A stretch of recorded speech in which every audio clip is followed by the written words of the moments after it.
Okay. Good morning, everyone. It's good to see you, and I'm happy that we're all able to be here this morning. Today is Wednesday. It's June 10th, and we're going to learn some sources this morning that relate to Parshas Beha'alosecha. That's our Parshas HaShavua. This week is Parshas Beha'alosecha. We're going to learn some sources that relate to this parsha. There's an incredible amount of details that take place in this parsha, and we're not going to be able to go through all of them. However, what we are going to do is take a look at something that I found that's fascinating. We're going to see a couple of sources that are going to raise a question, and then once that question is raised, we are going to see, I believe, 8 different answers to the same question.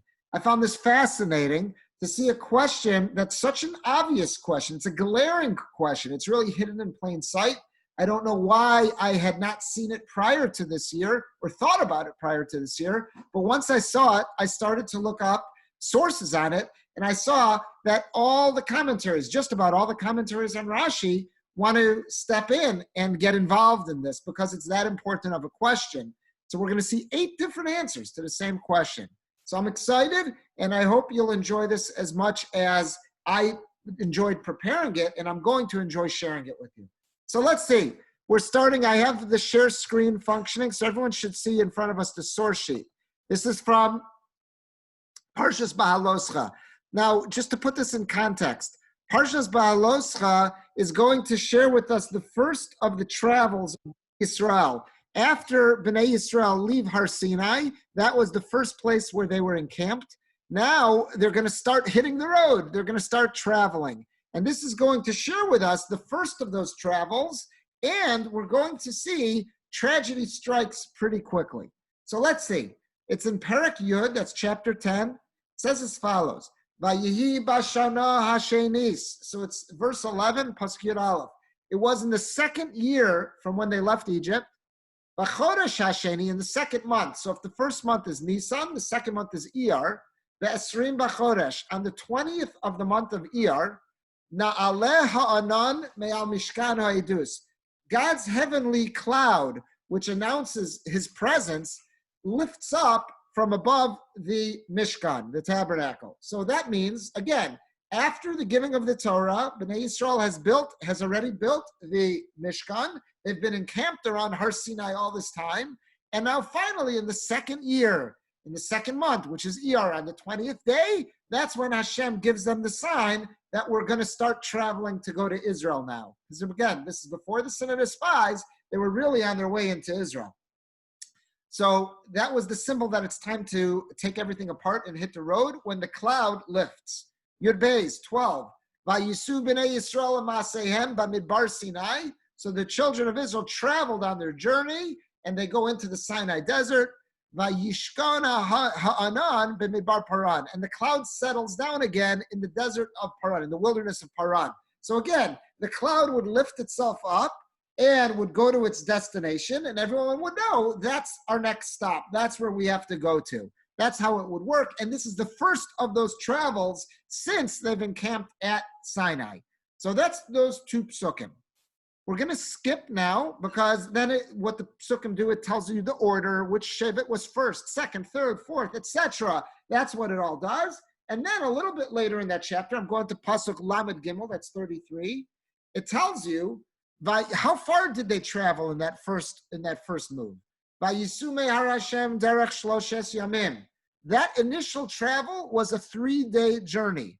Va'aron bris Hashem nosea lifnehem derech shloshes yamim. And the Ark of the Lord's Covenant, again, that's what carries the luchos in it, that precedes Bnei Yisrael. And as soon as the cloud lifts, the Kohanim and the Leviim pack up the Mishkan, and they start heading out with the Aron. It was ahead of them, 3 days ahead of them, Lasur Lan Menucha, to seek a place for them to settle. And again, there's all sorts of midrashim about what that entailed, is that as the Aron and the cloud would go before Bnei Yisrael, that would, so to say, carve out for them a smooth path through the wilderness and make certain that everything was going to be safe for them. And when they had arrived at their destination, there would be a place that was fitting for all of Bnei Israel to encamp.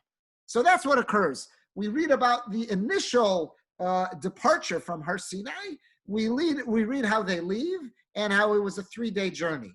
Now let's see some Rashis on these psukim. So the first Rashi we're going to see is going back on the first pasuk, B'chodesh Hasheni. Rashi's going to tell us, this is an important Rashi.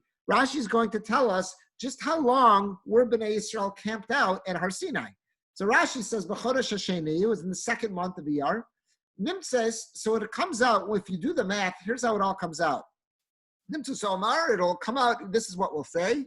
Shneim Asar Chodesh, Chasar Asar Yamim, 12 months minus 10 days, so just shy of an entire year.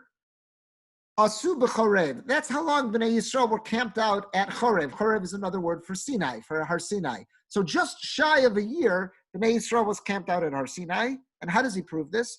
Sharei b'rosh chodesh sivan chanusham.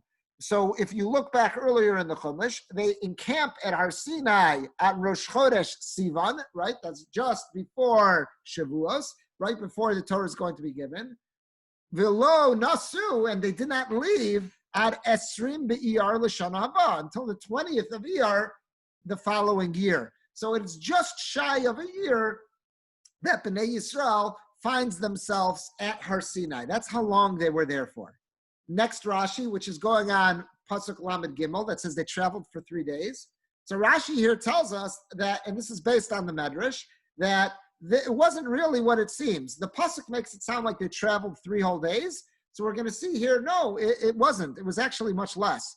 Derech Shloshes Yamim, which means a distance of 3 days. So Chazal in the Medrash, they say a miracle happened. Mahalech Shloshes Yamim, yes, it was a distance of 3 days. Holchu b'yom echad. But God created a miracle that they were able to travel what should have taken them 3 days. They were able to pull it off in 1 day. Shaya Kadosh Baruch Hu chafetz lachnisam la'aretz miyad. Because Hashem really wanted to bring Bnei Yisrael into the land of Israel. So this actually was a miracle. In Hebrew, this is oftentimes referred to as kvitzas haderech, which means a hastening of the way, a shortening of the way. I remember when we were little, I don't remember what grade, this could have been 2nd grade, 3rd grade, at school, our Rabbi that we had when we talked about this idea of kvitzas haderech, about how Hashem made people travel quicker because he wanted to get them to their destination, he gave us the following mashal, the following example. He says, next time you go with your parents to the airport, look at those belts that enable you to move quicker than you would have, those moving sidewalks, you might say, that they enable you to move quicker with your luggage than you would have if you were walking on your own. He says, that is, he goes, as far as I see it, that is a kvitzas haderech machine. Those moving sidewalks at the airport, those are a kvitzas haderech machine. Those show you, what does it mean? That God wants you to move quicker. It enables you to get from point A to point B much quicker than you would have on your own means. That is a kvitzas haderech machine.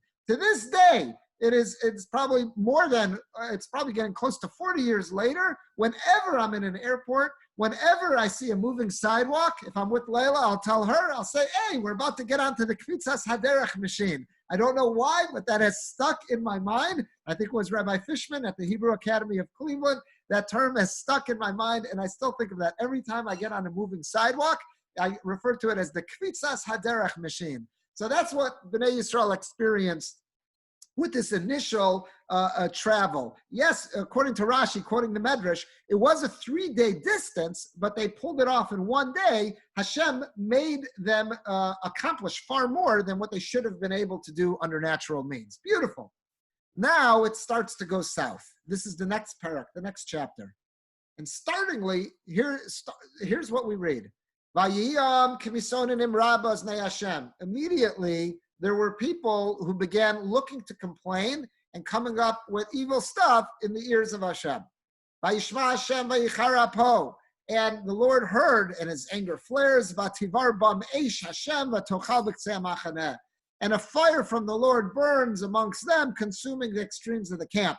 According to all the commentaries, this was something that the Erev Rav, this mixed multitude, who were not full-blown members of the Jewish people, but rather these were the hangers-on that had left Egypt when they saw that Bnei Yisrael was leaving Egypt and wanted to hang around with them. So they start to make some sort of trouble, and very often we'll find Chazal say that many of the complaints and the troubles that happen in the Midbar begins with this Erev Rav. That's how they're learning this, that it was B'ktsei HaMachaneh, was at the extremes of the camp, meaning not in the middle of Bnei Yisrael proper, but those entities that were the hangers-on all the way in the back, that's the Erev Rav. They started to make some trouble, so Hashem lashes out at them, and there's a fire, they're consumed. Again, you'll find a lot of commentators to try to explain what exactly happened there. That's just not our focus for this morning. Vayitzak ha'am el Moshe, so Bnei Yisrael cries out to Moshe, Vayispalel Moshe el Hashem vatishka eish. So Moshe davens to Hashem, he prays, and the fire dies down. So this first initial calamity affects just the Erev Rav, and it ends rather quickly. Gimel, I'm on the next page, it's page 2. We're on Pasuk Gimel, verse 3. Vayikra Shema Makumu Taveira, and they called that place Taveira. Why? Ki ba'arabam Eish Hashem, because the fire of the Lord burned there. So that's why it's known Taveira. So it has the link to what happened there. Okay, here we go. Let's get into this. Dalet, number 4. Va'asafsufa shir b'kirbo, the multitudes amongst them. Again, this is the Erev Rav. These are the gathered masses who had joined Bnei Yisrael from Egypt, who were not members of Bnei Yisrael, but wanted to stick around with them. Va'asafsufa shir b'kirbo, these multitudes that were amongst Bnei Yisrael, hisavu taiva, they began to have strong cravings. Vayashuvu vayibchu kol gam Bnei Yisrael vayomru mi achilenu basar. And they started crying, and it becomes contagious. It took off. That now the rest of Bnei Yisrael start crying as well, and they start saying, "Oy vey, we want meat. We want meat. That's what we really want." Hey, Zacharnu es hadaga asher nochal b'Mitzrayim chinam. We remember all those wonderful fish that we were able to sink our teeth into back in Egypt, and it was free of charge. Es hakishuim, we remember the cucumbers, avatichim, the watermelons, es hachatzir, the leeks, es habitzalim, all the onions and the garlic. It was the Garden of Eden in Egypt. Well, obviously, this is people's faulty memories. Yet Bnei Israel was working avodas parach. They were working in slave labor in Egypt. They weren't living high on the hog over there. But this is what happens in the human mind, is that people can have, we can't trust our memories so often, because based on whatever complaints are there, we could come up with all sorts of alternative realities, and that seems to be what's happening here. People get themselves worked up into a frenzy, how back in Egypt they had access to fish and all these vegetables, and again, Chazal explain why they may have been desiring these specific vegetables. Okay, be that as it may, they're kvetching. 6, Vav, v'aton nafshenu yivesha, now our bodies are all dried out, Nebuch. Ein kol bilti es haman einenu. We have nothing except for this manna to look at. All we have is that man, that heavenly bread. Now Hashem steps in Pasuk Zayin. Man, okay, let's talk about this man for a second. V'aman gezerah gadhu. Man was like this special seed. They translate it as the coriander seed. Ve'eno ke'ena bedolach. Its appearance was like the appearance of crystal. It was like translucent. It was this beautiful, beautiful, it was appealing to the eye. And it was this mystical food that was falling from the heavens to feed everyone. Ches, 8. Shatu'am, the people walked about and gathered it. V'laktu, and they gathered it. V'tachanu b're'chayim, and they would ground it up. O dachu b'mincha, or they would crush it in a mortar. Ubishlu b'paror, and they would cook it up in a pot. V'suaso ugos, and they would make cakes out of this. Vayu tamo ketam l'shad shemen.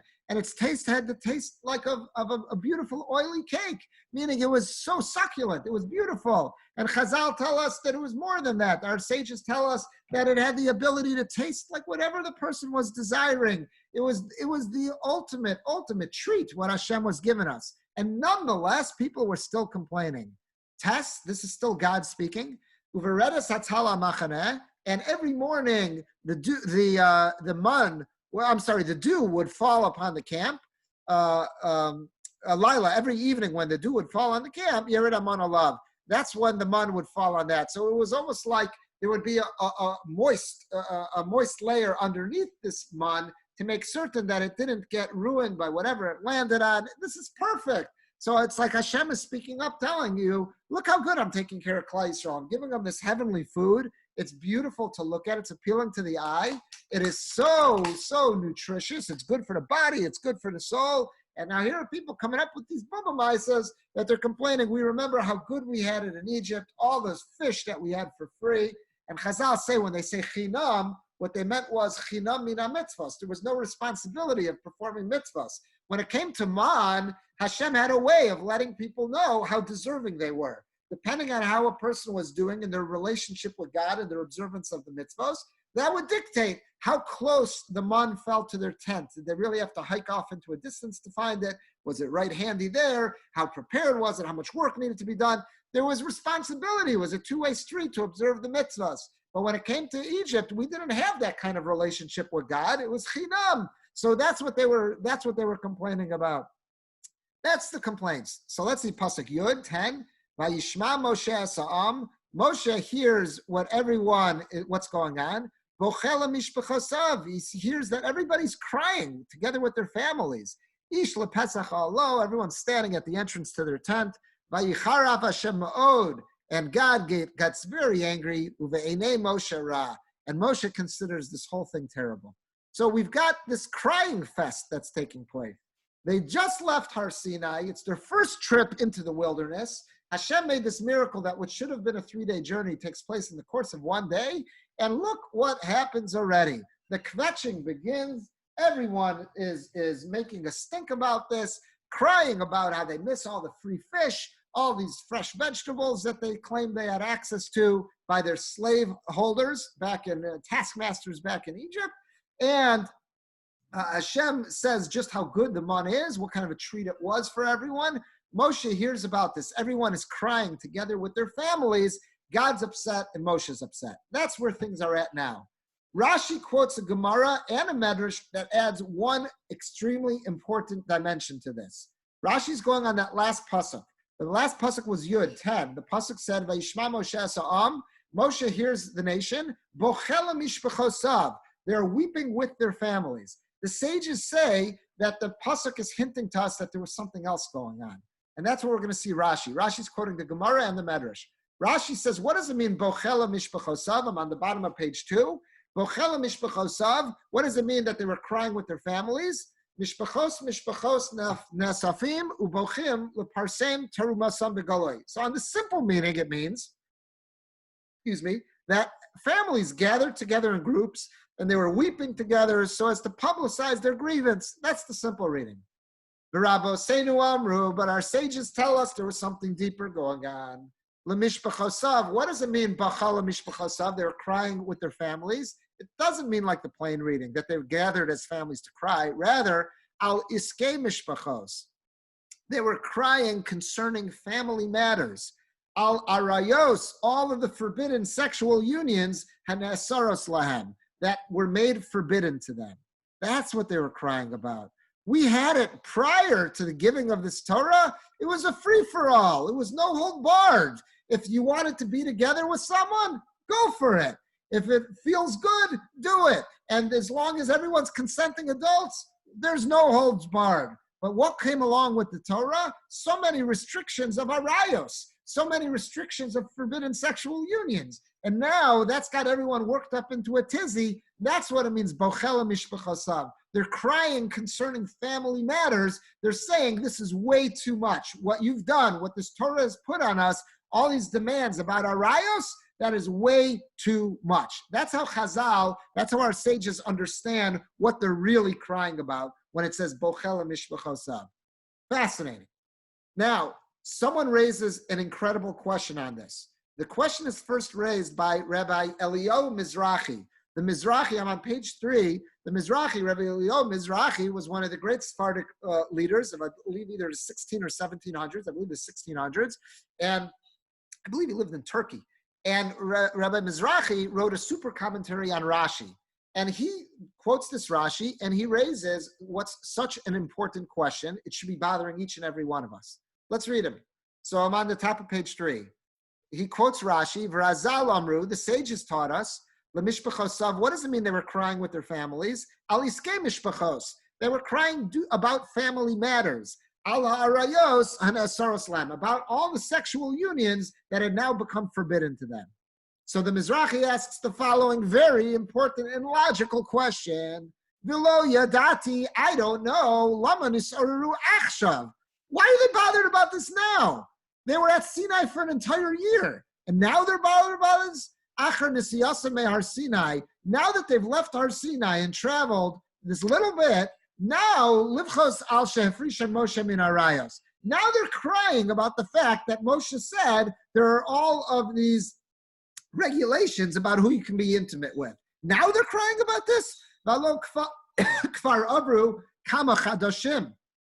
Many months have gone by, Mishefrishan, from when Moshe separated everyone, told everyone what are the rules, what does the Torah expect of us, who we can be with, who we can't be with.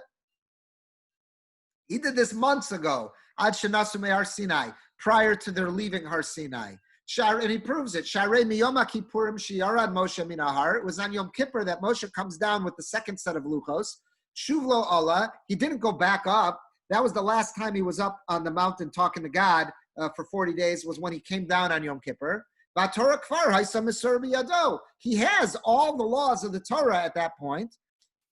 So he's been teaching it to them for the last year. They've been camped out for the last year. He's already taught them all the laws of Arayos. They know everything. Why now? Now suddenly they've traveled, and all of a sudden they're all kvetching about mishpachasav, all these family-related matters, about all of these forbidden unions that they can no longer be with anymore.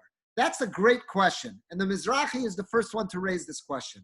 And let's see his answer. His answer is 2 words from the end of that, 3 lines from the bottom, 3rd line from top, 3 lines from the bottom, 2 words from them. V'shema, he says, perhaps this is how we could answer the question.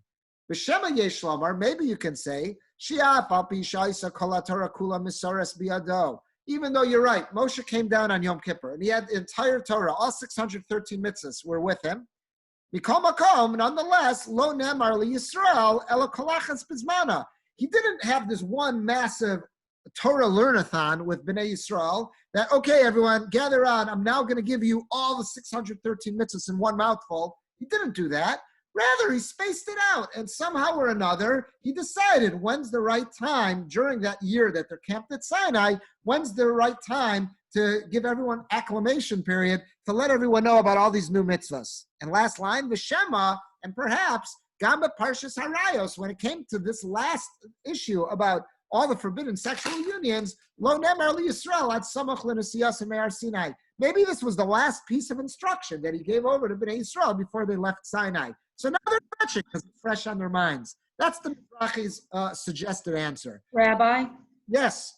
May I just ask a question in here real quick? Please. So we know that one of the things that saved the Bnei Yisrael, that, you know, with their names and their dress, I thought we understood that the Bnei Yisrael were extremely moral, and they didn't have an issue with, you know, being intimate or all of these arayos. I thought that they were not that type of a person. In fact, I think there's one medrash that said there was only one Correct. woman. Shlomis Bas Dibri was the only right. one. That so in other words, if they're already highly moral and highly celibate within the confines of morality, I guess you could say, what are they fetching about? This doesn't really make sense here. Excellent. That they would be crying about the arayos here. Excellent question. So I think Abby's raising a great point, and I think there are two answers to this. The first answer is, again, if you look at the psukim, who got everyone started was the Asaf Suf, was the Erev Rav. The Erev Rav gets everyone started about this. The Erev Rav gets everyone worked up about all of these restrictive laws that are here. They weren't living according to those standards. Maybe Bnei Yisrael had been living according to those standards, but the Erev Rav was not, that mixed multitude who had joined them. They were not living that chaste lifestyle. And all of a sudden, they're getting extremely worked up about this. And oila Rasha, oila Shcheno, that's the way it works. Someone starts crying and complaining. It has effect on the next party. It seems as if one could explain that they infect everybody else with their mishagas. This infects everyone else. I think that's one way we can explain this. The other way to explain this is as follows. We know that Shlomo HaMelech teaches us in Mishlei, Mayim Genuvim Mesukin. Stolen waters are always sweeter. Is that maybe you're right. Maybe until now, Bnei Yisrael was living a quite the celibate lifestyle. But now that you mandated it, now that you put these rules down, and you say, no, you cannot do this, then what happens? Now it's something everyone wants. What do they say happens as soon as a book is banned? what becomes the best-selling book? That banned book. Nothing does more for book sales than banning it. Why? It may have been a mediocre author. No one may have cared about him beforehand, but now that it's been banned, now I got to see what this is all about. So you could have something similar too. That Bnei Yisrael, they have a long-standing history of being celibate, being chaste, whatever you want, how you want to say this. But nonetheless, it was never fully legislated till now. All of a sudden at Sinai, they get all of these very restrictive rules that come down about who they could be with, who they can't be with. And now you could have that Mayim Genuvim Mesukim kicks in. It's a psychological ploy that happens. That as soon as it's forbidden, now that's something I want. Now that's something I've got a taiva for. So it could be, you could explain it with that as well. Those are two different ways how I would explain that. But it's an excellent question. But those are two different ways how I would explain that. And that would fit in with this Mizrahi. The Mizrahi is suggesting perhaps that they didn't have this massive Torah marathon where they were taught in 24 hours, all 613 mitzvahs. Moshe spread it out over the course of that year. And perhaps the last detail that he shared with them, the last set of laws and regulations that Moshe shared with them were the details of the Arayos. And now everyone's all worked up about it. It's on everyone's minds based on either the Erev Rav, the mixed multitude getting people to start kvetch, or maybe that now, because of the fact it's been forbidden, now it's become more alluring. Maybe you can say that as well. I'm sorry, Layla's suggesting something.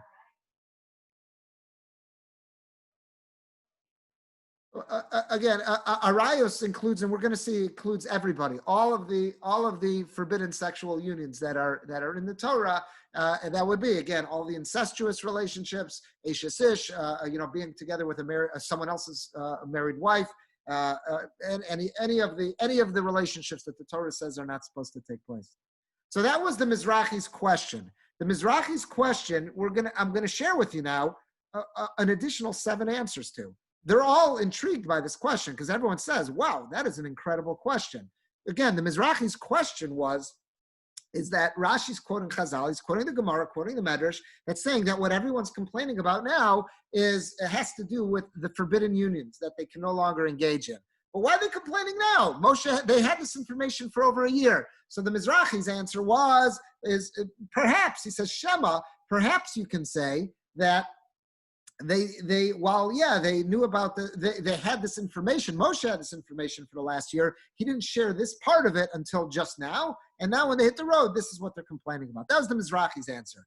You're going to see everyone loves the Mizrahi's question. They're not so happy with his answer, and they're going to offer alternative answers. And I want to share with you these answers. Each one of them is fascinating. So the next source we're going to see is on page 3, is the Sifsei Chachamim. The Sifsei Chachamim is, again, another commentary on Rashi. You'll find this in your Mikros Gedolos Chumash. It's usually abridged. What I have here is the more complete Sifsei Chachamim. I have that in a different Chumash I have at home. And this one is not abridged. And you'll see here, he's going to give 3 different answers to the same question. Look at his answers here. He says, Arayos Hane'asara. So he's quoting Rashi that says what they were really complaining about was all of the forbidden unions they can no longer engage in. So he says, Vim Tomar, he's asking the Mizrahi's question, even though he doesn't quote him, he's asking the Mizrahi's question, V'akfar Nesru Lahem Arayos. They were ready. Moshe came down with these laws on Yom Kippur over just about a year ago. Why did they not cry already about this? Why are they crying about this now for the first time? So that's the Mizrahi's question. He's going to give 3 different answers. Let's look at his first answer. Each one's unique. Here's the first answer. Yesh Lomar, his first answer. The Kodem Shenechlachu Amachanos. Before all the camps were divided, the camps were not really divided until the travels began. So until all the camps were divided, everybody was mixed together. Dan was together with Naphtali, was together with Ephraim, Menashe, Reuven, Shimon. Everyone's all around each other. So when you look around, people are totally surrounded by Arayos. All of people from other Shvatim, and these, you'll soon see what I mean. In this context, Arayos here means the wives of other people's wives, married women from other tribes. He says, while everyone was living together, everyone is surrounded by the other people's wives from other tribes. But when they divided them up, lamachanos, to split everyone up into camps when they hit the road, now all of a sudden every shevet is alone. Menashe is to itself, Reuven is to itself, Yisachar is to itself. V'lo hayu nashim shal shevet zeh eitzel shevet zeh. The wives, the married women of one shevet, are no longer commonly found within the camp of another. Ela hakol shevet shal shevet echad. It's each camp to itself.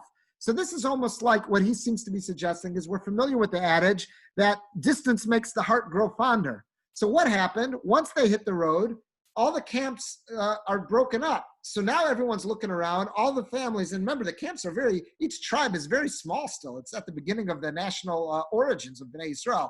Dan is small, Naphtali is small, Reuven is small. So they look around and what do they see? All the wives, they're cousins because these are that's not who they're interested in. They're interested in the other Shevet's wives. They're all married women. And now they're no longer around. When we were all together and we saw each other, okay, I know I can't be together. That's someone else's wife. But now that we've all been separated and we don't have, our interactions are not as frequent as they once were, distance makes the heart grow fonder. And now all of a sudden people are longing for those women that they used to have some type of, call it a platonic relationship with. Now all of a sudden it seems like they're craving more. This to me is a big chiddush. This is a very novel suggestion, this answer. But that's how he's answering it. He's saying in his first answer that the effects of having split up the camps when the travels began, that accentuated the need that people are desiring other parties' wives. That's that first answer. Let's look at his second answer. Inami, where it's bolded there, Aleph Nun is Inami, another answer. This is similar but a very different answer. Ad shelo hayu nechlekin lemachanos. Before they were divided up into camps, hayu kol hashvatim uravim zeh b'zeh. Everybody's mixed together. Vayu shchichi etzel shar nashim. And people are in the habit. There's a lot of options out there. There's a really big dating pool out there because there's so many options. She'ein and arayos. And none of these other women are related. Nobody's my sister. Nobody's my aunt. There's just so many options out there because I got Dan, I got Naphtali, I've got Yisachar, I got Shimon around. I've got everyone around. So it's not as pronounced that need or that desire for arayos, for close relatives. Now it's not focusing so much on other people's wives. It's saying like the dating pool is much larger when everyone was together. Lo yichoshishin arayos. Therefore, people weren't so concerned about arayos because you got a gazillion potential dates out there. But once they've divided up into camps and they're split up by every shevet, and now every shevet is all alone. So who's around? Only my close relatives. Those are people I never would have thought about having a desire for beforehand. But now that you've cut me off from all the potential dates out there, so now people's psyche changes and they start, those desires, the lusts are there, and the only people they could carry on with are close relatives. So he says, therefore, that's what they're crying about. This is a very frightening mindset. What that seems to be saying is as follows, and I've been hearing, by the way, you should know, a lot of mental health agencies are very nervous about this during the lockdown, about the potential family abuse that could be taking place, and in terms of, sadly and tragically as it is, some sexual abuse that could be taking place, is that when you've forced so many people into lockdown and they don't have that ability to commingle with people outside their immediate family, there's people out there who are sick, and who knows what they might be doing, who they might be taking advantage of, God forbid, and might be abusing within their close family circle. I'm telling you, there is real concern out there. I've heard from mental health professionals that there is real concern out there, and there are abuse lines that have been set up to deal with this. And there's terrible concern out there, but this seems to be what that second answer of the Sisei Chachamim is. You know why it's more pronounced now that people are crying about arayos? Because they're feeling it now, because they feel that their dating pool has just been lessened by the fact that every shevet has now gone its own way. It's tragic, but again, it's part of the human condition, and we have to be aware of this because, again, sadly and tragically enough, there are people who are being victimized now because of this, because of the current, one of the terrible ripple effects of this coronavirus is bringing this to light. I want to share with you the third, and then he says, you see where it's bold, Udelo Keperish Hara'am. He says, I like these two answers in contrast to the answer of the Ra'am. Ra'am stands for Reb Elio Mizrahi. So he says, I know this was the Mizrahi's question, but I like my answers rather than Mizrahi. Because what did the Mizrahi say? Shapirish, what was his answer? Even though Moshe received the whole Torah when he came down on Yom Kippur, nonetheless, Efshar Shalom Namra, Parshas Arayos Yisrael at Samach L'Nesiyasa Me'ar Sinai. He says the Mizrahi wanted to suggest that yeah, Moshe had all the Torah originally, but only gave it to Bnei Yisrael right before they left Har Sinai, gave the part about the Arayos to Bnei Yisrael right before they left Har Sinai, and that's why they're kvetching now, because this is fresh on their minds. He says, I don't like that answer so much. I like these two answers better. Now in the parentheses, he gives you a third answer. That abbreviation, I have to look it up, is Kuf Tzadi Mem, stands for Kitzur Mizrahi. There must have been another work out there called Kitzur Mizrahi, an edited, a shorter form of the Mizrahi, and there he quotes from another source. B'Shem Bal Mincha Belula. There was a sefer out there called Mincha Belula, which has another way to answer this question. So he says, Shetzarfu Tlunos Harayos with Tlunos Haman. They tied them together. The tlunos, the complaints about the arayos, were absolutely linked to the complaints they had about the man. Why? Lefisha Amru b'Medrash. There's a Medrash out there that says as follows: Shea Omer Haya Megala Alam Amzerim Ben Shalmi Haya. Remember, everyone got an Omer La Gilgolas. An Omer was an amount. How much did everyone gather of man every morning? They got an Omer's volume of man. So there's a Medrash out there that says that this man would end up proving who was, unfortunately, a mamzer, who basically was a product of an incestuous relationship or an illegitimate relationship. How? It says, Shebe'eza ohel nimsa omer shalo hu haya aviv. So the way that Medrash learns this is that a child's omer, a child's volume of man, did not fall by the child's tent.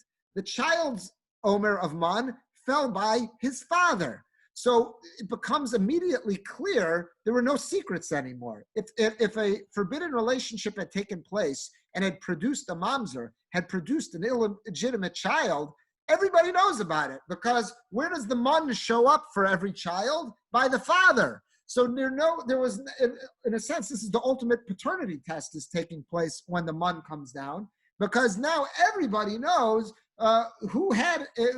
here's a kid who thought this was his father, the husband of his mother, and now why is his man fallen by some other man's tent? It's proving, God is showing who is the father of this child. So when the man starts to fall, it starts to show all the illegitimate relationships that could have taken place, and this immediately makes people on edge, and that's what they're crying about, and they're cursing the fact that so many relationships have been banned by the Torah. Rabbi?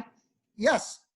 Again, you come out of Egypt with the Bnei Yisrael's family units very pure, and you're going straight to Har Sinai. But who did we say was? We're talking about the Erev Rav. We're talking about the Erev Rav. Correct, 100%. So in other words, over a year of living in close proximity with the Erev Rav could have had some terrible effects on Bnei Yisrael. Number one, the Erev Rav were totally engaged in free-for-all bohemian lifestyle, whatever you want to call it, and they're living in close proximity to Bnei Yisrael. So it sounds like we don't know how widespread this was, but it seems like this answer is suggesting that to some degree or another, that despicable lifestyle of the Erev Rav had made some inroads into Bnei Yisrael. Okay, let me ask you a question. That may not have, but in the time since they left, it seems like it had made some inroads. Okay, so the psukim that you read about the complaining and the crying about meat and about the family laws, can we assume that was specifically Erev Rav, or are we saying that? The pasuk says, let's look back. The pasuk specifically tells us. The pasuk says, Dalet, on page 2, V'asafsuf asher b'kirbo. It all begins with the multitudes. It begins with the Erev Rav.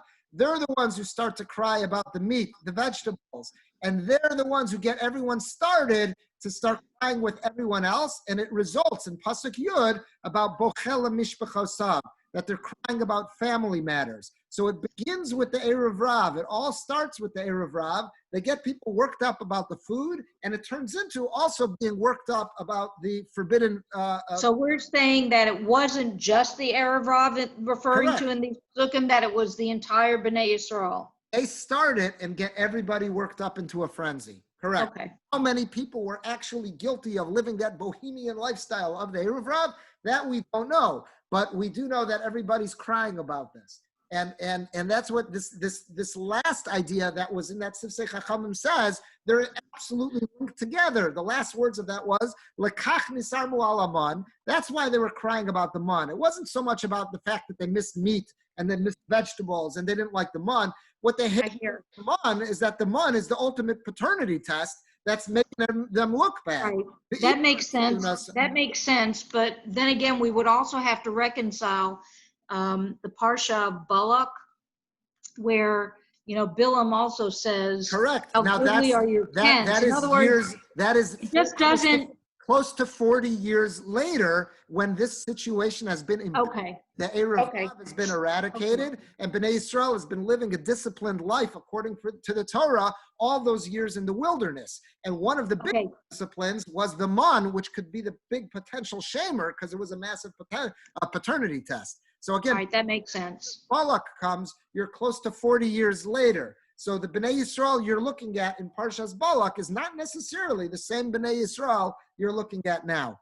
Okay, that makes sense. So All right. you got it, no problem. So, but great points. So let's see the last lines of that Sifsei Chachamim words, lekach nisarmu alaman. That's why they're really kicking about the man, not about its taste and the lack of watermelon and squash, but rather because they hate this man. This man is the ultimate paternity test. The real reason that the Erev Rav was worked up on and got everyone going wasn't so much about the man. It was about the arayos, about all the forbidden relationships. So we've so far seen 4 different answers to this one question. We're going to see some more now. This next one is from a commentary on the Sifri. Rashi, if you remember, when he told us this idea, I'm going back to Rashi on the bottom of page 2. Rashi, who said when it said that they were crying because of family matters, Rashi said, and the second reason why how Chazal, our sages, understood it, they were crying about all the forbidden relationships. Rashi quoted 2 sources, Gemara and Yoma, and also the Medrash that's called the Sifrei. So on the Sifrei, there's a commentary called Maskil David. I have it at home. The Maskil David was written by Rav David Pardo. I believe Rav David Pardo lived in the late 17 or early 1800s. He was Sephardic.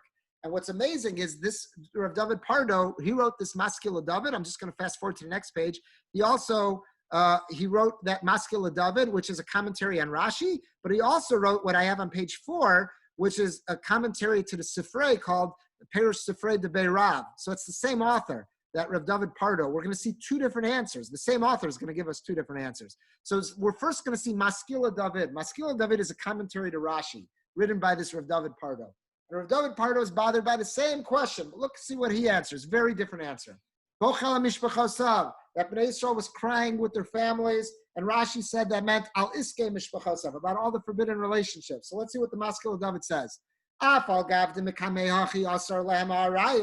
asking the Mizrahi's question. Why are they crying now? It was a year ago that they learned about all the forbidden relationships. So what's his answer? Look at the beautiful answer. Nira, it appears, diad shelo hukama mishkan. Until the Mishkan was set up, hayu mitztarin al ma'isa ego.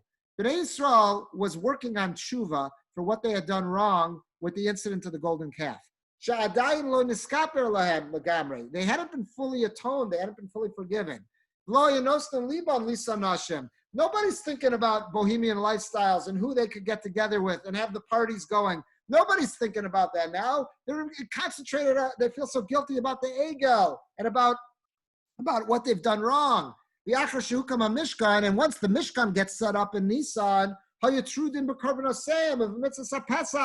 then they're busy with bringing the inaugural offerings, the regular offerings, and bringing Korban Pesach.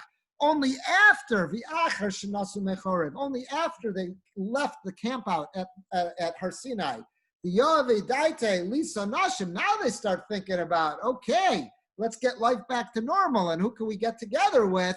then and they're checking out their J dates and all looking for all their online dating sites. Only at that point, az bachu al shenasrulem krovos. Then they start crying about all the relatives that are no longer in the ballpark, who they're allowed eligible for them. So it's a very different answer. What the Maskil David is saying, you know why they're first crying about this now? Sure, they knew this information beforehand, but you know what? It wasn't relevant. They were so engaged for the last year in tshuva for what they had done wrong at the Egel, and then building the Mishkan. And then when the Mishkan is built and they're finally seeing that they're being atoned, they're busy at the beginning of that with the Korbanos, and then the inaugural offerings, and then Korban Pesach. Who's got time to start thinking about who they're going to date? But now that they left Sinai and life is, so to say, getting back to somewhat normal, now they say, okay, let's get back to what our very real needs are. And whoa, all of a sudden they say, this is an entirely different world than what we knew just a bit ago. Very interesting answer, but it also tells us about us as human beings, how we can compartmentalize things. And I think we can all find situations like that there are times at different points in our life where we're at a different spiritual plane, where whatever temptation we're feeling, in whatever field it is, it's just not hitting us at that point. I'm focused on Ruchnius right now. But whenever we get off that plane, and now all of a sudden, those things come screaming back at us. Whatever temptations we were fighting a year ago, 2 years ago, as soon as we find ourselves in a different set of circumstances, they might be back in full force. And that's what that Maskil David is saying. Now that same author, that Rav David Pardo, here's how he deals with he offers a different answer in his commentary to the Sifrei. Because remember, we said the Medrash that Rashi quoted was the Sifrei. So on the Sifrei, I have it here at home, one edition that has this commentary called Sifrei de Beirav, which was written by this Rav David Pardo. So I found it fascinating. He's bothered by the same question, but he doesn't give you his answer he gave in Maskil David. Here he gives a different answer. Let's see his answer here.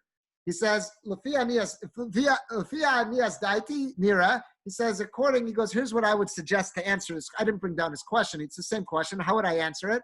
You're right. The Tekef Umiyad is here in Moshe. Immediately when Moshe comes down from Sinai with the Torah, with the Luchos, he told everyone about the Arayos, about all the forbidden relationships they can't have anymore. Befrishan, and he separated everyone. He says, if you're engaged in that, stop it now. Anyone who was married to someone who they're not allowed to be with, he broke them up. And even though it was really hard for Bnei Yisrael to deal with it then, that was tough. They said, you know what, we'll deal with it. Until now, they kind of buried it. They never dealt with it. Moshe broke up all those unions already, close to a year ago, but they never really dealt with it. They said, we'll put that on the back burner. But now, Avera Goreres Avera. What happens? Avera Goreres Avera. Once we get involved in one Avera, it leads to another. One sin leads to the next. Now that they were kvetching about the meat and about the man and all the other stuff they were kvetching about, now, once they start kvetching, it's human nature.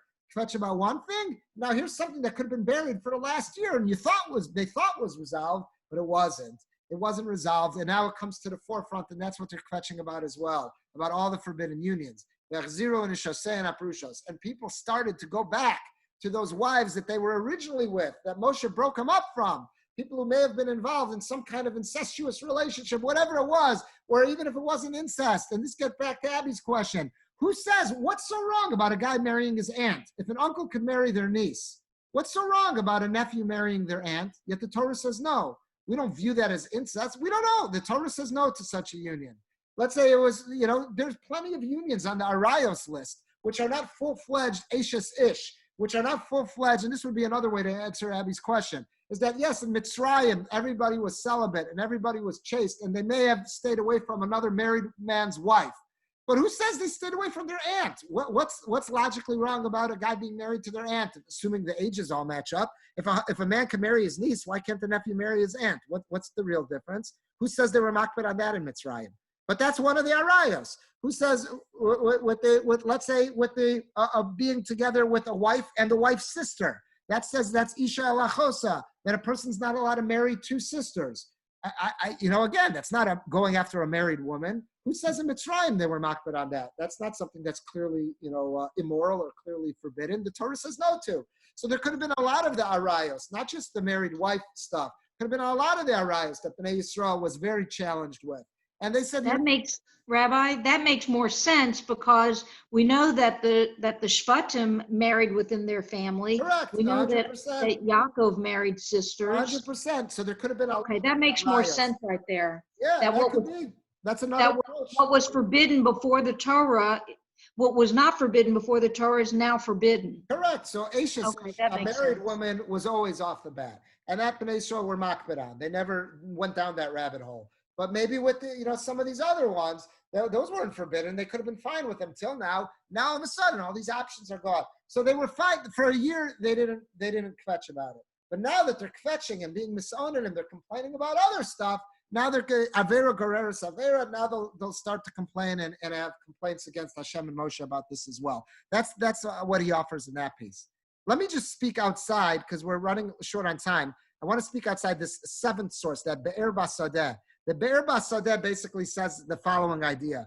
The Be'er Basadeh quotes a Rambam. This is another commentary on Rashi. And the Be'er Basadeh quotes a Rambam that says that Rambam writes, when it comes to illicit relationships, the only time people really get caught up in illicit relationships is when they're not seriously engaged in Torah and mitzvahs. If someone's looking for the best safeguard to keep their libido in check and to keep their lusts, to keep a way to keep them their passion checked, what do? Engage in Torah. Get involved in Torah studies. There's a famous teaching of Chazal that say if you encounter the Yetzer Hara, what do? Bring them to the Beis Medrash. If a person finds themselves like their Yetzer Hara is after them, that they're going to sin, what do? Get involved in Torah learning. And being involved in Torah learning could quiet the Yetzer Hara. So what happens? They just left Har Sinai. What were they doing for the last year at Har Sinai? They were involved in Torah study. They were involved in deep Torah study, engaged in heavy-duty Torah study. So what happens? Now that they're away from that, all of a sudden, they don't have the antidote to the Yetzer Hara. Chazal tell us, Barasi Yetzer Hara, Barasi Torah Tavlin. I created the evil inclination, but I created the Torah as an antidote. Now that Bnei Yisrael left Har Sinai, they're not engaged with the Torah as much. They're on the road. So now that's a situation where the Yetzer Hara comes back at full force. That's his suggestion there, which is a lesson to all of us, that when we take breaks and how important it is to maintain some regular degree of Torah study. Because as soon as we become lax in our Torah study, there's nothing keeping the Yetzer Hara in check. And that's why we've got to always maintain some degree of Torah study. Last one I want to share with you is Rabbi Zalman Sorotskin. What would be a Wednesday class without quoting from the Aznayim LaTorah from Reb Sorotskin? So Reb Sorotskin's bothered by the same question. And look how he deals with this. We'll end with him. He says, so he's quoting Rashi, quoting Chazal, Ala Rayos Shenesra Lahem. They were really crying about all the forbidden relationships that they couldn't engage in anymore. But that already occurred at Sinai. So why did they not cry till now? This is almost a year later, right? That's the Mizrahi question. So what's his answer? From this, a person can understand. Ad kama gedola hashpas makom kodesh. Look at the power of a holy place, of a makom kodesh. Look at the power a holy place has, influence it has on a person. Har Elokim. Har Sinai was the mountain of God. Al Yoshvav, on its inhabitants. Varon Bris Hashem, Al Kahal Yisrael, the Tarot Kosher. And look how important it was to have the Aron Hashem, the Ark of the Covenant with the Luchos in their midst, how that sanctified them, how that lifted them. Sharei Kozman Shechanubo, as long as they were camped out around Har Sinai, that spiritual place, Bekirvas Har Sinai, in the close company of Har Sinai, Varon Elokim B'Socham, and they had the Aron with them. It hadn't left them to go 3 days further. Chimu v'kiblu, they accepted on themselves and they lived a life of Torah and mitzvos. I feel prisha me'arayos, even something so difficult as abstaining from all of those forbidden sexual unions. And now, kasher nasa mehar Hashem derech gimel yomim, even though they left Har Sinai only the mere distance of 3 days. And again, Rashi told us it was a 3-day distance, but it was only 1 day time span. So it was a short little amount to get away. And the Ark of the Covenant traveled ahead of them, was no longer in their midst. Was a journey of 3 days of distance ahead of them. Gavru aleim atayvos. That's when they got sacked by their all of their desires and their lusts. V'yisavu lebasar taiva l'taivos b'sarim. And that's when they start having a taiva for basar, for meat and flesh, meaning what they were complaining about the fish, but also l'taivos b'sarim, and also having a desire for flesh, meaning all the forbidden relationships. So what Rav Sorotzkin is saying, he's answering the question as follows. How's it possible? They should have been crying about this a year ago. Yeah, but you know what was different? For the last year, they were in the Beis Medrash. Not just what the Ber Basadeh said, that they were engaged in Torah study, not even the engagement in Torah study, the mere proximity. They were around Har Sinai, being in close proximity to Har Sinai, where something so monumental and kadosh had taken place, had a hashpah, had an influence on them, and that's why they weren't kvetching for this. But as soon as they left Har Sinai, they left the makom kadosh, they left a place of sanctity, and they left the holiness, and the Aron was no longer in them. Look how fast they fell. So he seems to be saying from this, we get a very real lesson from this, how important it is to never separate ourselves from Kedusha, to always be closely involved with Kedusha, whether that means being in close proximity to a shul, to a yeshiva, making sure that plays a role in our lives, making sure that a Torah, we don't want to have a house that's devoid of Torah, devoid of Svarim, of Jewish books and everything. We want to have stuff in our midst. Having Dvarim Shebekdusha, sanctified matters in our midst, will have a hashbah, will have an influence on us, even in a subliminal way, and could really prevent us from slipping down the rabbit hole and finding ourselves in a place where we don't want to be, because all of us want to be close to Hashem and living a life of Torah and mitzvos. So what I found fascinating is this is an incredible idea that Rashi is opening up to us and telling us how Chazal, how the sages understood B'chala Mishpachosav, what they were crying about with their families. What did that really mean according to the Gemara, according to the Medrash? We saw the Mizrahi has an incredible question, and then we saw 8 different answers to the same question. To me, I find that absolutely amazing when something like that happens. I found each of these answers to be enlightening in its own way. I learned a lot from them. I was excited to share it. I hope you enjoyed that as well. And I'm sure some of these answers resonate with us more profoundly than others, but that's what's beautiful about having different answers, that different answers will speak to different people. So I'm going to stop the recording and I'll unmute everyone.